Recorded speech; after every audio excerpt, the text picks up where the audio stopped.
คำ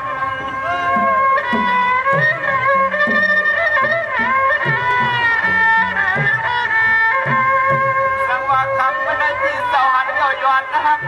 ลักไม่เคยความอยู่ตาสีอังเกมีตาน้ำหนาอันสันให้อยู่หัวมันหัวเมืองหัวดี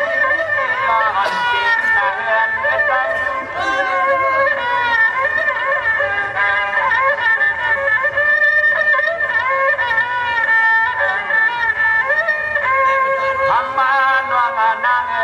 สั่งซื้อเหนียวไม้สายใครเอาข้าวเลี้ยงผ่าเพมีเลือดอมผลิตโคกปึกคุยเมียงเสียงยาวนตัวคำตัวยานายเสียงยาวนตัวคำตัวยานายนอนนานนอน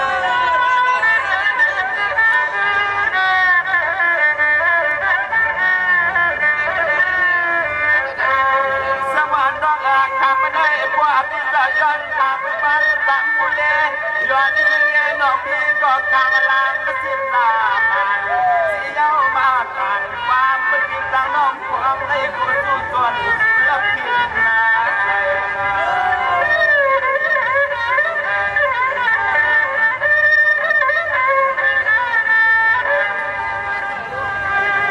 ใส่อาเตียงเงินคำนายุนนายังมีตำเนียนแต่สะพอทับสุริโชในเสียเมื่อปีวันเดือนวันมาก็เลยก็ยังไปหันกลาง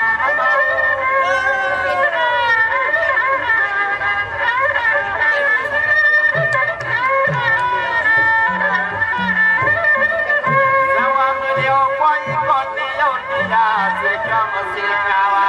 นานยานอนเสียนอสังเกตน้ำมองไปในนี้ก็ก้าวมาหลังสุดละบานในก็พอนานอย่างพันดังเขา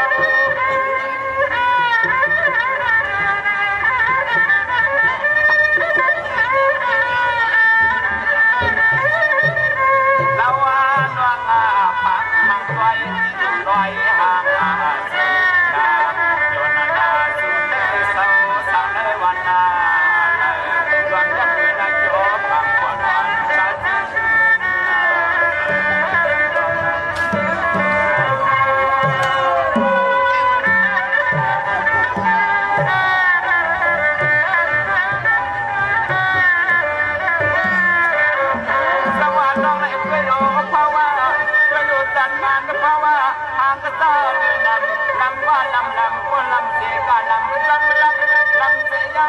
พังไล่ส่วนยำเสียพาวัดบนหลวงเทมาลำซาซาเรื่องตาเด็กที่วันนาน้องลำโลโตทองนอนนาครั้งไหน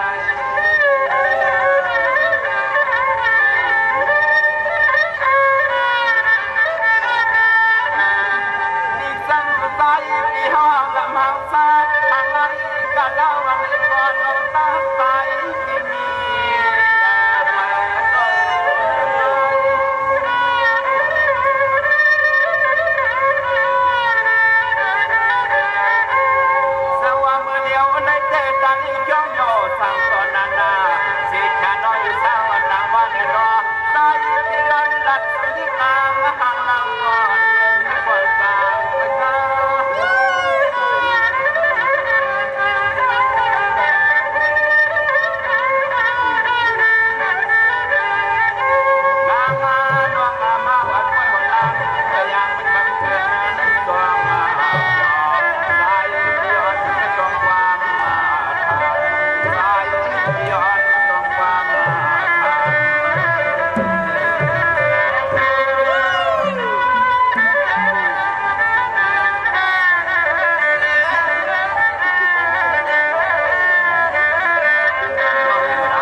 ตั้งหักปีในหลักนี้น้องเต้ในหลักของเจ้าในน้องนี่นะคำในคนนั้นน้องตั้งที่ลงตั้งหักตั้งเปียงหรือปีนี้สิ่งมันคือหลักมันนี่น้องนี่เลยนะเอาขาดีไซน์มันอยู่นี่เพราะว่าน้ำหักน้ำเปียงน้องนี่คนซ้อนดีไซน์มูลิงผูกขิงผูกขามาได้ไงน้องยี่แหลมเส้นไหวบนคำในปีสิ่งนี้สิ่งในก็แค่เราเดียวขาไปถอยต้องขาดอยู่อ๋อหลักน้องใ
พี่เลนน้องไรลัดออกหมอกมีกันเมื่อไกลแน่ๆพุทธิลัดยาวในคอ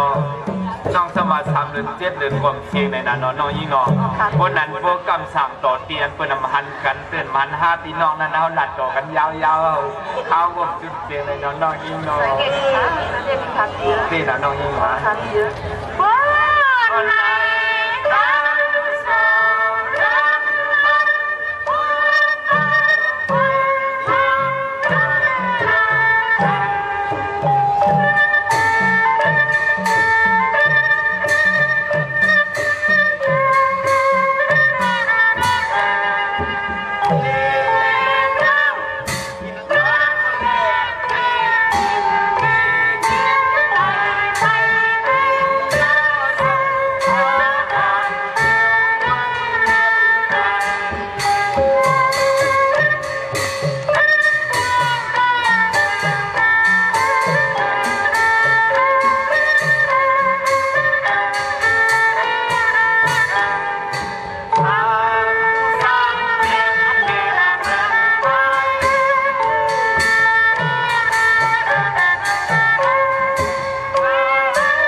สิริกา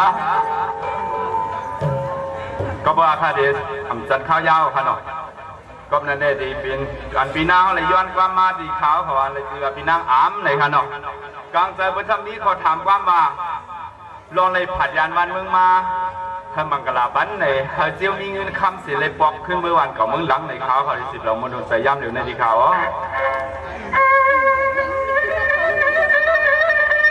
เรื่องว่าเมื่อไก่ด้วยลูกมีเสียนางอ่ำมีเสียความทางเข้ามา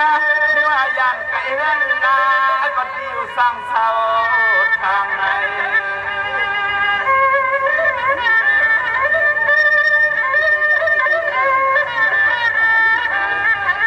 สว่าที่ว่ามังเมื่อมาพวกเราตะวันบนกว้างกว้างกินและผ่านวันจังทุ่งเมืองก็เจอยู่เก่าตังน้องตังมาลัง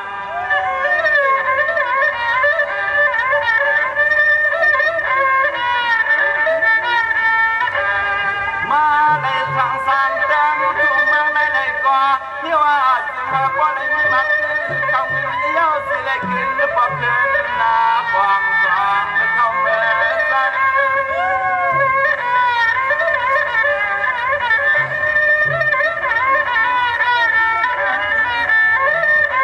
สวัสดีเดียวในกว่าอะไรอยู่ใส่กินยอเห็นดอกบัวส่วนไปคุณก็เยี่ยมยัน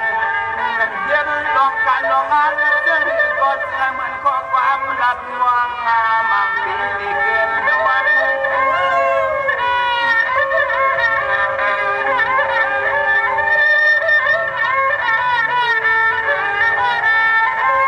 ยามมาเมื่ออันปีหน้ายามมาเขาเศร้าดูเพื่อรับเมืองเพื่อใหญ่ก็เสียหายเพราะไรหอมในนึ่งในตวงเมื่อความมันตัวเดียวในสายเขาสู้ตวงมา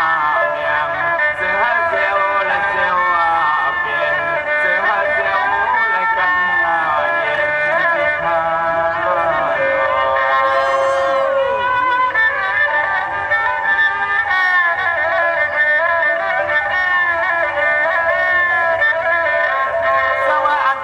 นางอามตางเดินตางแย่ตางเนตางโอนาเสียเสนอกินกินวันที่ในอ่อนอ่านโมปันนาเห็นนายอนโมปงนากันใน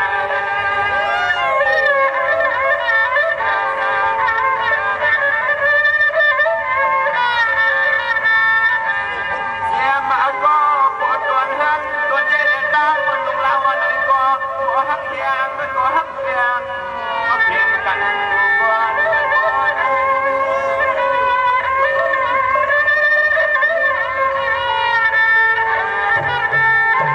สวัสดีในกว่าละโยสากินยอทำได้ทุกตัวตาก็ทุกตาอยากนานรอวางก็ตัวเดียว